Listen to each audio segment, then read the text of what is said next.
Shalom, shalom, mes bien-aimés dans le Seigneur. Je vous salue tous au nom suprême et précieux de notre Seigneur Jésus-Christ. Bien-aimés, ce matin, j'aimerais partager avec toi cette petite exhortation et je crois par la grâce de Dieu qu'elle te fera beaucoup de bien. Tant que Père, je te remets ce moment, je te le consacre, Papa. Parle au travers de moi, je diminue pour que toi tu croisses et que tout ce qui sortira de ma bouche vienne réellement de toi afin que ça puisse toucher, changer les vies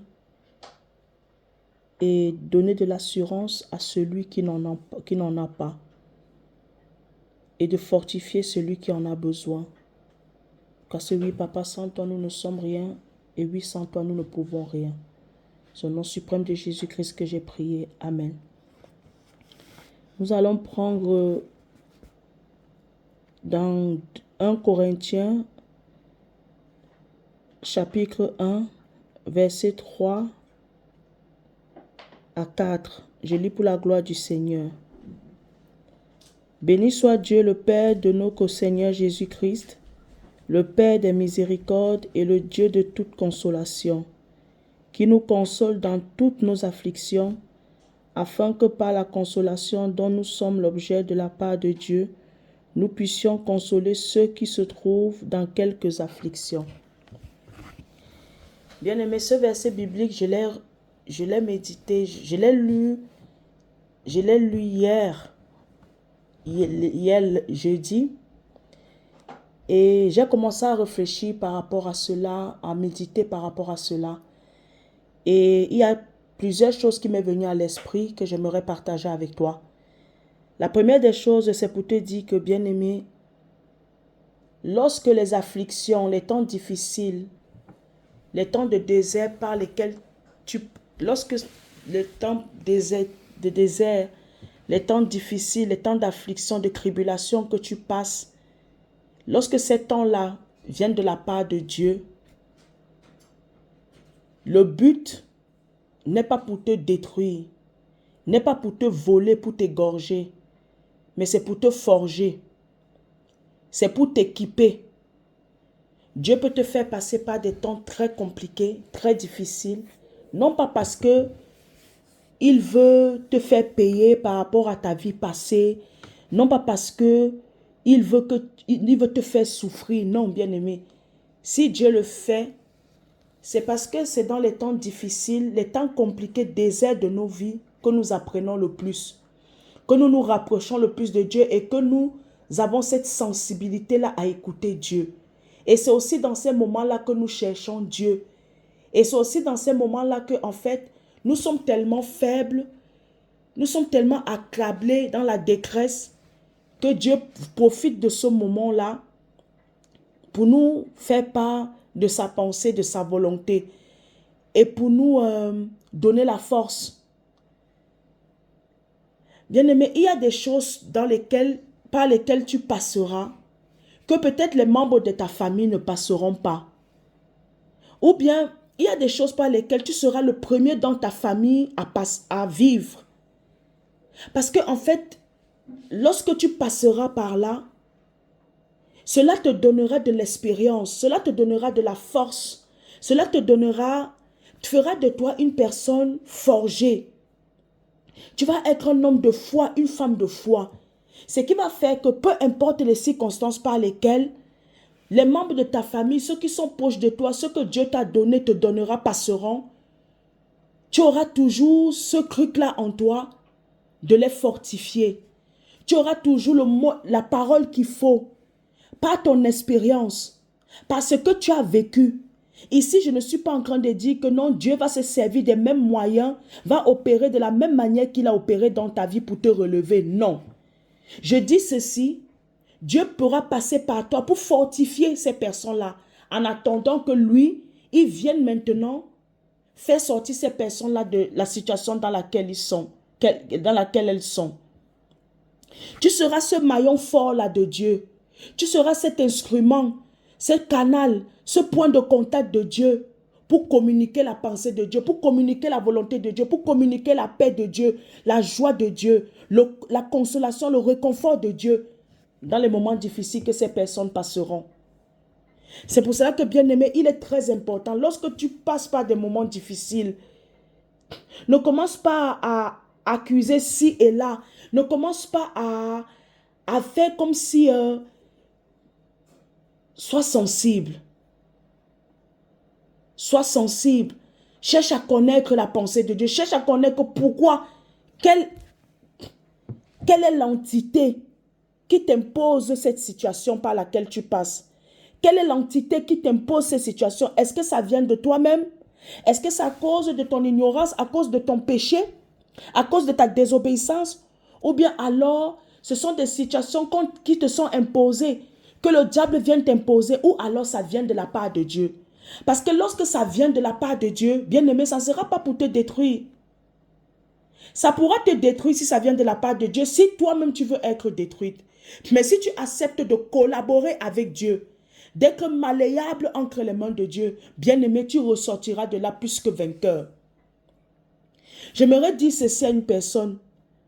Tout ce que tu peux traverser dans ta vie, pose-toi toujours la question, est-ce que cela vient de moi? Tout ce que tu peux traverser dans ta vie de négatif, de douloureux, est-ce que cela vient de moi? Est-ce que ça m'est imposé par Satan? Est-ce que ça vient de Dieu? Si ça vient de Dieu, va vers Dieu, dis-lui, papa, révèle-moi, ouvre mes yeux pour que je puisse voir pourquoi tu permets que cette situation m'arrive. Et aide-moi à être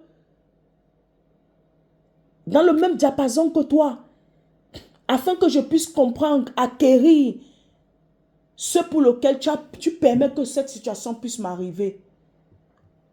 C'est la première des choses. Ici, c'est dit, béni soit Dieu le Père de notre Seigneur Jésus-Christ, le Père des miséricordes et le Dieu de toute consolation, qui nous console dans toutes nos afflictions, afin que par la consolation dont nous sommes l'objet de la part de Dieu, nous puissions à notre tour consoler ceux qui sont dans l'affliction. Dieu lui-même peut te mettre dans une situation compliquée, mais lui-même, il saura comment te consoler. Ta consolation ne viendra jamais des hommes. La véritable consolation vient de Dieu, bien-aimé. La véritable consolation vient de Dieu. Dieu est un Dieu miséricordieux. Même si c'est une situation par laquelle c'est toi qui as péché, ce n'est pas ta désobéissance. La parole de Dieu dit toutes choses concourent au bien de ceux qui aiment Dieu et de ceux qui sont appelés selon son dessein. Même la situation compliquée, même qui t'est imposée par Satan, Dieu a la capacité, le pouvoir, l'autorité, la légitimité. Si tu la lui donnes cette légitimité en tant que ton Père, ton Seigneur, ton Sauveur, de te consoler, de te faire sortir de cette situation. Même si ce sont les situations que toi, tu as créées à cause de ta désobéissance ou bien que Satan t'a imposé. Dieu est le consolateur, Dieu est miséricordieux. Mais le plus souvent, c'est que nous avons de la peine dans ces moments difficiles de collaborer avec Dieu. Nous avons de la peine à laisser Dieu, à nous laisser être malléables entre les mains de Dieu. Voilà pourquoi des fois c'est compliqué. Voilà pourquoi vous voyez, le peuple d'Israël devait faire 40 jours dans le désert, mais ils ont fait 40 ans, bien-aimés. À cause de leur incrédulité, à cause de leur désobéissance, à cause de leur murmure, à cause qu'ils n'ont pas voulu être malléables, laisser Dieu les conduire comme lui, il a prévu de les conduire. Bien-aimé, lorsque tu es face à des situations, tes murmures, ton incrédulité peuvent empêcher Dieu d'agir. Dieu a peut-être décidé que la situation par laquelle tu passes, tu vas peut-être faire 1 mois, 3 jours, 4 jours, ou bien 6 mois, je ne sais pas. Mais toi, à cause de ton attitude, à cause de ton comportement, à cause du manque de connaissance que tu as de Dieu, de la parole de Dieu, tu vas te retrouver à faire là 10 ans, 5 ans. Il y a beaucoup de gens parmi nous. La situation dans laquelle ils sont en train de vivre, qu'elles sont en train de vivre, ces personnes-là sont en train de vivre actuellement, ce n'était pas des situations qui devaient perdurer. Mais à cause de leur incrédulité, à cause qu'elles ne sont pas acceptées de collaborer avec Dieu, elles ont choisi de murmurer, accuser Dieu. Elles ont choisi de se victimiser. Elles ont choisi de remettre la faute sur les autres au lieu de se tourner vers Dieu. Interrogez Dieu. Même si la chose vient de Satan, c'est Dieu qui a le dernier mot, bien-aimé. Même si la chose vient de toi, c'est Dieu qui a le dernier mot. Même si la chose est de la part de Dieu, sache que Dieu ne va jamais. S'il y a une personne qui t'aime, qui veut que tu sois heureux, qui veut que tu prospères à tous égards, tu sois en bonne santé, qui veut que tu sois la personne la plus heureuse, que ta joie soit parfaite, cette personne-là, c'est Dieu. Il n'y a personne à part Dieu qui t'aime autant. Il n'y a personne à part Dieu qui veut ton bonheur, mon bien-aimé. Nous les hommes, on peut vouloir ton bonheur. Nous les hommes, on peut vouloir ta réussite. Mais c'est limité. Mais ça sera éphémère. Parce qu'en réalité, le cœur de l'homme est tortueux. Le cœur de l'homme est bizarre. Il n'y a que seul Dieu qui est constant, fidèle à sa parole. Alors, bien-aimé, je veux t'encourager ce matin. Je veux t'encourager ce matin à être cette source de bénédiction. Même dans tes afflictions, sois une source de bénédiction. Même dans tes afflictions, sois une source de bénédiction.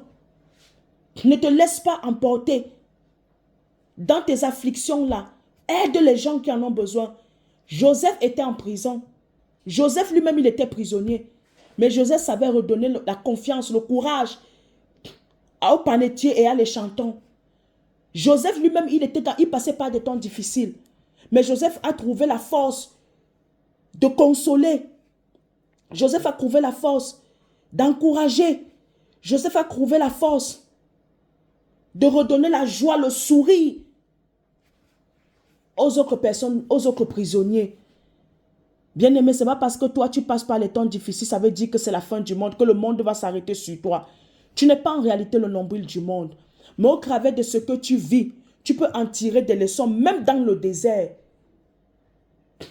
pour aider les autres, pour faire en sorte que les autres ne puissent pas se retrouver dans la même situation, dans le même état que tu es. Mais pour cela, pour y parvenir, il faut que tu collabores avec le Saint-Esprit, avec le cher Saint-Esprit. Pour que tu y arrives, il faut que tu te laisses être malléable entre les mains de Dieu. Et ainsi, Dieu va t'équiper. Et ainsi, Dieu va t'équiper. Parce que si tu te lèves avec toi-même tes blessures, que Dieu ne t'a pas guéri, Dieu ne t'a pas restauré, Dieu ne t'a pas mandaté, ou bien Dieu ne t'a pas lui-même consolé, parce que tu ne veux pas être consolé par Dieu. Parce que tu refuses la consolation de Dieu. Parce que tu refuses la main tendue de Dieu. Parce que tu refuses l'amour de Dieu. Bien-aimé, lorsque tu voudras aller peut-être enseigner aux autres, parce que lorsque tu voudras peut-être soutenir les autres, ou bien tu verras que les autres passent par les moments difficiles, tu seras toxique pour ces personnes-là. Parce que toi-même, tu n'as pas reçu ce qu'il te fallait. Toi-même, tu n'as pas reçu la restauration. Toi-même, tu n'as pas reçu la consolation. Parce que celui qui console, celui qu'on console, lui aussi, il saura comment consoler. Celui à qui on a fait miséricorde, lui-même aussi, il saura comment faire. Il saura faire miséricorde. Celui à qui on a pardonné, lui-même, il saura pardonner. Tu ne peux pas pardonner si toi-même, tu n'as pas été pardonné. Tu ne peux pas être consolé si toi-même, tu n'as pas expérimenté la consolation. Tu ne peux pas manifester la miséricorde de Dieu si toi-même, en retour, tu n'as pas manifesté cette miséricorde. Alors, bien-aimé, laisse-toi consoler par Dieu. Laisse-toi, collabore avec le Saint-Esprit. Laisse-toi être malléable entre les mains de Dieu, pas vis-à-vis, au travers des temps par lesquels tu passes.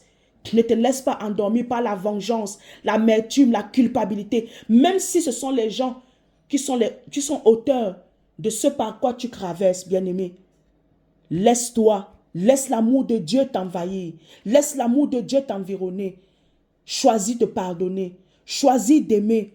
Choisis de laisser le passé derrière. Avance avec Dieu. Lève ta tête et crois que tout est possible à celui qui croit. Et rien n'est impossible à Dieu. Bien-aimé, c'est ce que je voulais partager avec toi ce matin. Je prie que cette exhortation t'accompagne tout au long de ce week-end. Je prie que toi qui vas l'écouter, tu puisses croire que Dieu n'en a pas terminé avec toi. Ce n'est que le commencement. Et ton attitude, ton choix, tes résolutions sont aussi très déterminants pour la suite de l'avancement avec Dieu. Que Dieu te bénisse abondamment. Paix et grâce dans ta vie au nom suprême de Jésus-Christ. Amen.